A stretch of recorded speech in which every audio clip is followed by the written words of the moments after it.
Responding to Max Stirner's The Ego and Its Own, Part First, Man, Chapter 1, A Human Life. Starting with childhood, moving on to youth, and then to adulthood, Max Stirner makes the case that life is a series of battles in which we are in constant battle between our own egoistic interests and the fears used to keep us in line. When we outgrow such fears and come to conquer the sort of coaxing and harsh punishments given by our parents to direct our behavior, we are said to enter the youthful phase, where as adolescents we allow ideals rather than realistic punishments to guide our behavior.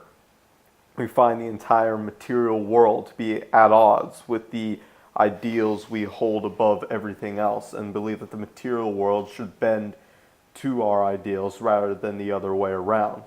He describes these ideals as the spirit, and says that the youth, hold on, let me just remember the exact word he used. General spirit, he says, characterizes the adolescent youth, that they have an infatuation with very broad ideas and ideals of how we ought to live.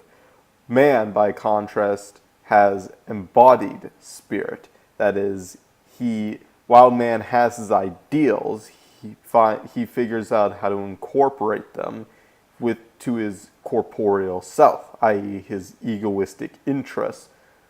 Which is fascinating because it sort of turns on its head the notion that as we become more mature in life, we only become less selfish. Now, as Max Stirner points out, we do tend to become less selfish as we move from childhood to adolescence, as we start to envelop certain ideals, start to challenge our environment. We do tend to focus more on the world than we do ourselves. But what Max Stirner is pointing out is that when we go to adulthood, we try to find a perfect balance between our ideals and our materialistic interests, that is, our egoistic interests. We want our ideals to serve us rather than the other way around. And that this is not called selfishness, but it's just called pragmacy, practicality, Stirner ends the chapter by talking about ideas and how they relate to him. That is, he expands upon the idea that gave me confusion in the last section, where he talks about himself as the creative nothing in which he himself creates everything.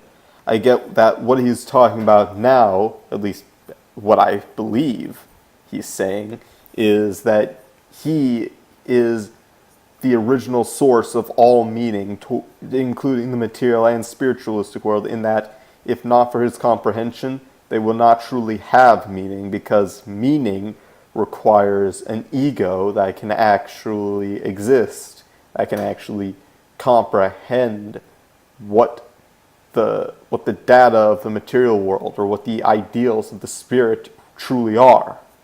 This seems to negate the notion I had that Max Stirner was arguing for something of a solipsistic worldview. Clearly, if he believes the ego is necessary for meaning to occur, then he must believe that those who have brought forth such meaning, for instance the scientists who discover information regarding the material world, or the clergy and the artists who discover the spirit, that these people must have had egos through which they would use to not only comprehend such information for themselves, but to make it comprehensible for the people. Finally, I would like to remark on how this chapter on a human life will relate to the next chapter, titled Men of the Old Time and the New, which is divided into 3 sections: the ancients, the moderns, and the free. I believe that the 3 sections of the next chapter represent the human life at childhood with the ancients, moving on to adolescence with the moderns, and then the free, which I believe Max Stirner is advocating for, is the egoistic manifestation of society's maturation, we might say, maturity. Excuse me, maturation is not the right word. So yeah, I'll look into that because it seems that Max Stirner, I'm pretty sure Max Stirner rejects many of the assumptions that the progressives made, though he does seem to share one, and that is this idea that societies, like individuals, can go through growing stages, and the ancients went through the phase of materialism, the moderns went through the age of the spirit, and now we are going into the next stage, which is the stage of egoism. That's my prediction. I'll see where he goes with the next chapter, and yeah, sounds interesting. Response concluded. Thanks for listening.